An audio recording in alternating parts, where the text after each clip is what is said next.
السلام علیکم ناظرین، آپ دیکھ رہے ہیں دیہی آواز اور میں ہوں آپ کا میزبان ریاض ملک۔ چند روز قبل جموں و کشمیر میں گپ اندھیرا چھا گیا جب محکمہ بجلی نے اپنے مطالبات کو لے کر زوردار احتجاج کیا اور تمام تر علاقوں میں کام چھوڑ ہڑتال شروع کر دی، جس کو دیکھتے ہوئے جموں و کشمیر لیفٹیننٹ گورنر انتظامیہ بھی سخت مجبور ہوئی۔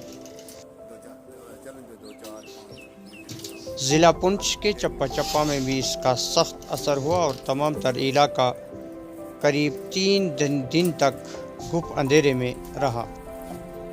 اس گپ اندھیرے سے نجات پانے کے لیے ضلع پونچھ کی انتظامیہ بھی حرکت میں آئی اور ٹیکنیکل سے جڑے چند اشخاص کو لائنوں کو دوبارہ سے مرمت کر کے ریسٹور کرنے کے لیے مدعو کیا۔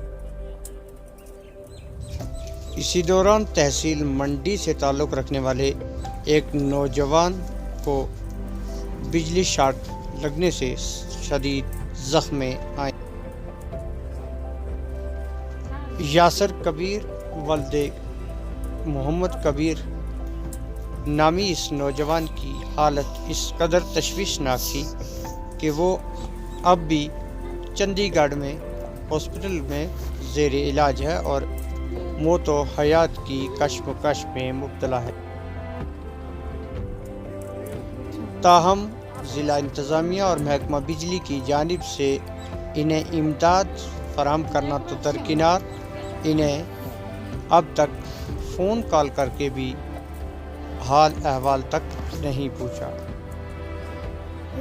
زخمی نوجوان یاسر کبیر کے چچا نے الزام لگایا کہ اسے ضلع ترقیاتی کمشنر پونچھ کے آفس سے فون آنے کے بعد 4 رکنی ٹیم وہاں پہنچی، جس نے ایک کھمبے کی لائن کو ریسٹور کیا اور دوسرے کھمبے پر پہنچے ہی تھے کہ اس نوجوان کو شارٹ لگ گیا،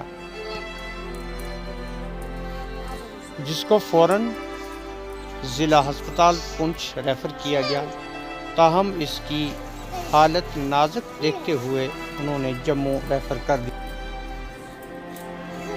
جو اب تک چندی گڑھ میں زیر علاج ہے، لیکن محکمہ بجلی کے کسی بھی ذمہ دار اور ضلع ترقیاتی کمشنر پونچھ یا کسی بھی حکام میں بالا کے آفیسران نے ان کی مدد نہیں کی۔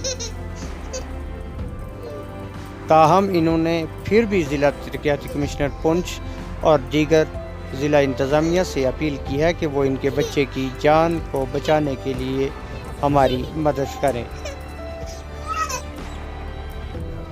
مزید تفصیلات کے لیے سنیے زخمی نوجوان یاسر کبیر کے چچا شوکت حسین کی زبان۔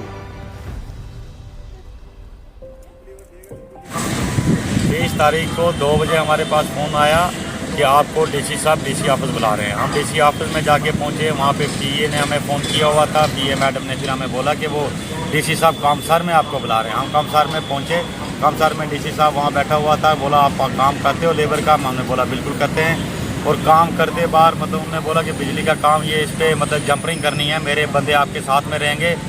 تو میں نے ڈی سی صاحب کو بولا کہ جب تک شٹ ڈاؤن کا کلیئر نہیں ہوگا ہم پول پہ نہیں چڑھیں گے۔ ڈی سی صاحب نے کہا کہ جو اس کو جئیوں کو پوچھا صاحب وہاں کہ جمپرنگ مطلب کیا سسٹم ہے آپ کی لائٹ کا؟ انہوں نے بولا کہ مطلب 3 دن سے آل J&K میں لائٹ نہیں ہے اور ریسٹول مطلب ہمارے پاس لائٹ ہی کا ریسٹول نہیں ہے اس ٹائم پہ۔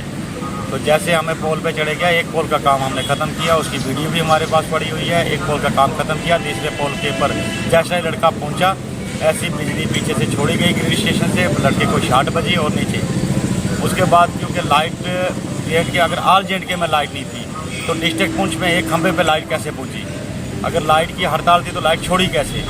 اگر 3 دن سے ہڑتال تھی، کچھ بھی تھا، ڈی سی صاحب نے ہمیں چڑھایا جمپرنگ ٹھیک کروانے کے لیے، ان نے پیچھے سے لائٹ چھوڑی اور گریڈ اسٹیشن سے پونچھ گریڈ اسٹیشن سے ہی لائٹ چھوڑے گئی۔ لہٰذا ہماری کوئی بھی اس ٹائم تک مدد گورنمنٹ کی طرف سے یا کچھ ڈپارٹمنٹ کی طرف سے کوئی بھی مدد ہمیں اس ٹائم تک نہیں ملی، اور ہم یہی چاہتے ہیں کہ ہماری مدد کی جائے، ہمارے لڑکے کو بچایا جائے۔ ہمارا لڑکا بالکل سیریس کنڈیشن میں ہے، پونچھ سے ریفر ہم جموں ہوئے، جموں سے ریفر ہم PGI چندی گڑھ میں ہوئے، ہماری کوئی بھی ہیلپ اس ٹائم تک نہیں ہوئی۔ ہم زیادہ کچھ نہ کہتے ہوئے کہ ہماری مدد جلد سے جلد کی جائے۔